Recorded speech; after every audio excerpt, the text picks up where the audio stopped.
Hai Leontime di sini.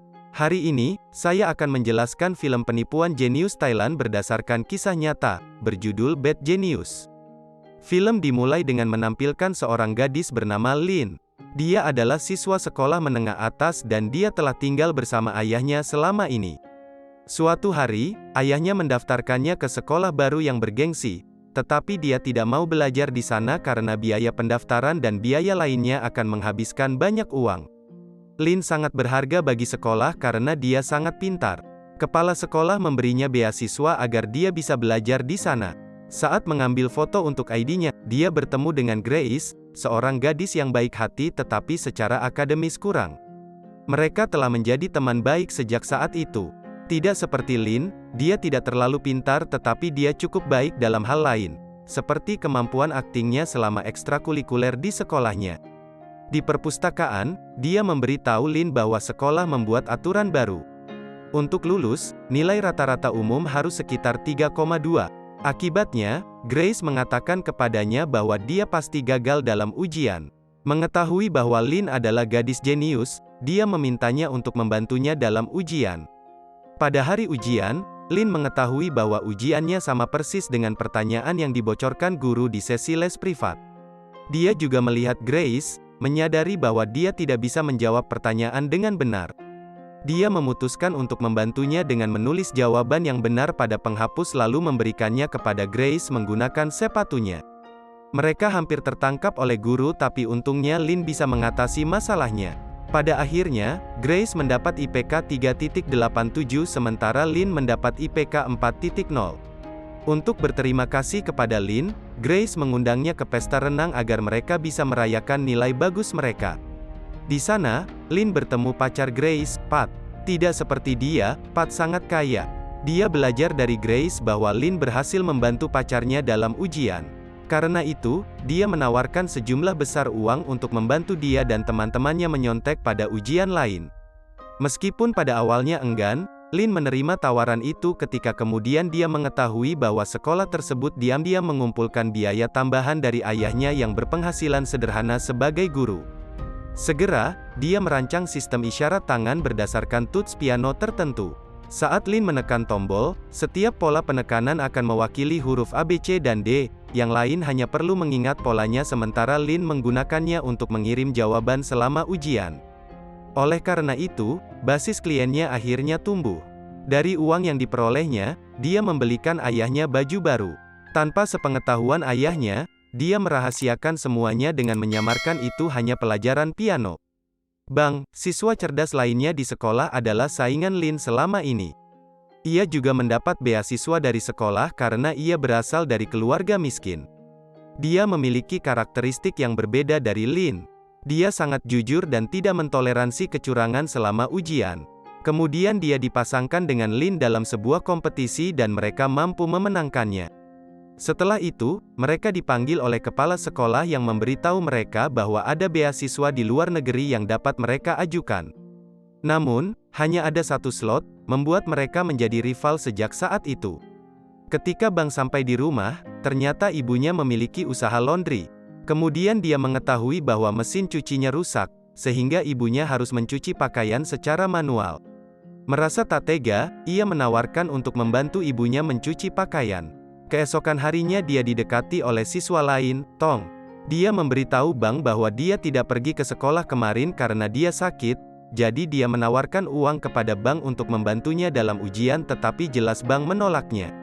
Selama pemeriksaan, Bang secara tidak sengaja melihat Tong melihat kertas Lin. Kemudian dia memutuskan untuk memperingatkannya tentang perilaku Tong. Di sisi lain, Lin sudah mengetahuinya karena Tong adalah salah satu orang yang melamar ke les pianonya. Selanjutnya Bang juga memberikan peringatan kepada guru saat menyampaikan jawabannya di depan kelas namun guru tidak memperdulikannya karena tes tersebut dipisahkan menjadi himpunan A dan himpunan B untuk mengatasi menyontek. Sementara itu, Lin menyelesaikan ujiannya terlebih dahulu yang di set A saat dia secara bersamaan mengirimkan jawaban kepada teman-temannya menggunakan isyarat tangan. Sementara guru tidak melihatnya, dia menggunakan kesempatan itu untuk menukar kertasnya dengan Tong yang di set B. Dia dengan cepat menjawab semua pertanyaan di set B karena waktunya hampir habis. Herannya dia punya cukup waktu untuk memberikan jawaban kepada teman-temannya yang tersisa. Setelah ujian dia ketahuan saat Bang melaporkannya ke kepala sekolah tentang kecurangan tadi. Jadi, ayahnya juga dipanggil ke sekolah. Kepala sekolah memberitahu ayahnya bahwa Lin telah melakukannya sebelumnya. Sebagai hukuman, sekolah menangguhkan beasiswanya. Lin membalas perkataan tersebut dengan mengatakan bahwa itu bukan beasiswa penuh karena ada biaya lain yang harus mereka bayar. Marah dengan apa yang dia katakan, kepala sekolah juga mencabut kesempatannya untuk mengajukan beasiswa internasional di tingkat universitas. Secara otomatis, Bang kini menjadi satu-satunya yang dapat mengajukan beasiswa internasional meskipun itu adalah sesuatu yang dia sesali karena mengorbankan kesempatan Lin. Ketika dia sampai di rumah, ayahnya sangat kecewa padanya, menyebabkan dia tidak mau memakai baju barunya lagi. Dia juga mengatakan padanya untuk mengembalikan uang itu kembali ke teman-temannya. Di tahun ajaran baru, Grace mengajaknya lagi untuk ikut menyontek. Kali ini bukan ujian biasa tetapi ujian masuk universitas berstandar internasional yang disebut STIC. Grace juga mengatakan kepadanya bahwa orang tua Pat ingin dia dan Pat belajar di Universitas Boston, jadi lulus tes STIC akan membuktikan bahwa mereka memenuhi syarat untuk belajar di sana. Lin awalnya menolak undangan tersebut karena ini adalah ujian yang sangat sulit tetapi kemudian dia setuju ketika dia menyadari bahwa mereka dapat memanfaatkan zona waktu yang berbeda. Keesokan paginya, mereka membuat rencana yang brilian. Lin dapat mengikuti tes di Australia di mana tes dilakukan 4 jam lebih awal kemudian dia dapat meneruskan jawaban tersebut kembali ke Thailand dan menjual jawaban tersebut kepada siswa lain yang ingin mengikuti tes tersebut. Dia juga mengatakan kepada mereka bahwa dia dapat menghafal sebagian besar jawaban. Namun, dia membutuhkan bantuan seseorang untuk jawaban lainnya. Oleh karena itu, ia membutuhkan seseorang yang memiliki otak yang mampu menghafal jawaban-jawaban tersebut, yang dalam hal ini adalah Bang. Selain itu, dia sudah tahu bahwa Bang akan menolak undangan karena kebenciannya terhadap kecurangan. Malam sebelum Bang mengambil ujian beasiswa dia diserang oleh preman di jalan dan dia dibuang ke tempat pembuangan sampah keesokan paginya yang menyebabkan dia tidak mengikuti ujiannya. Mengetahui hal ini, Lin datang ke tempat Bang dan menawarkan pekerjaan kepadanya. Dia awalnya menolak tawarannya tetapi kemudian dia setuju untuk uang yang sangat dia butuhkan. Malam itu, mereka membuat persiapan untuk operasi terakhir. Rencananya, Lin dan Bang akan terbang ke Australia untuk memulai ujian. Selama waktu istirahat, mereka akan pergi ke kamar mandi tempat mereka menyembunyikan ponsel mereka untuk mengirimkan jawaban kembali ke Grace dan Pat. Sementara di Thailand, Pat dan Grace akan mencetak jawaban dalam barcode yang dicetak pada pensil. Kemudian pensil akan dibagikan kepada kliennya yang dalam hal ini adalah peserta tes STIC.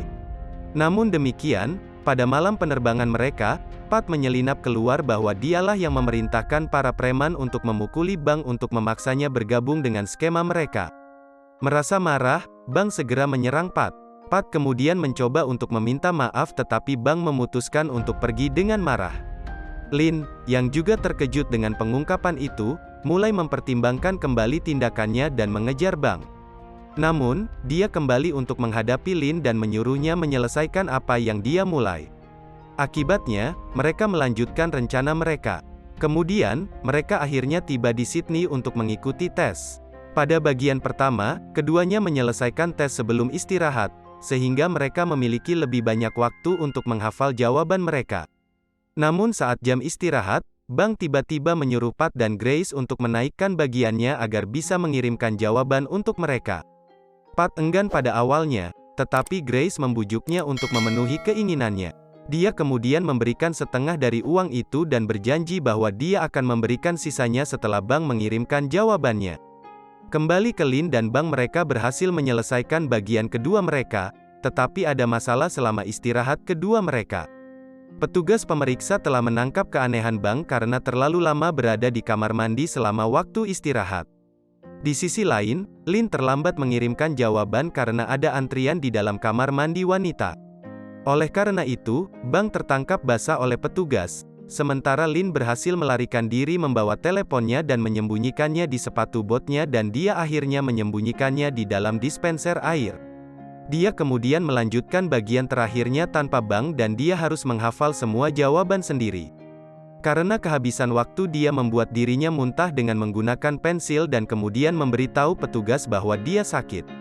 Dia pergi lebih awal saat dia mengingat jawabannya sepenuhnya.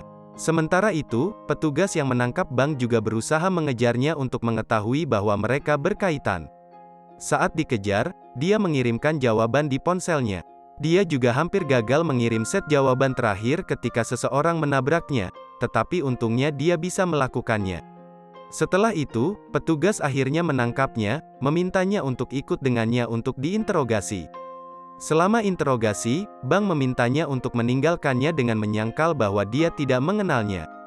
Kembali ke Thailand, Lin disambut dengan gembira oleh Pat dan Grace dan juga mengetahui bahwa skema mereka sukses besar, tetapi dia menghiraukan mereka dan menolak bagiannya karena pengalaman buruknya di Sydney.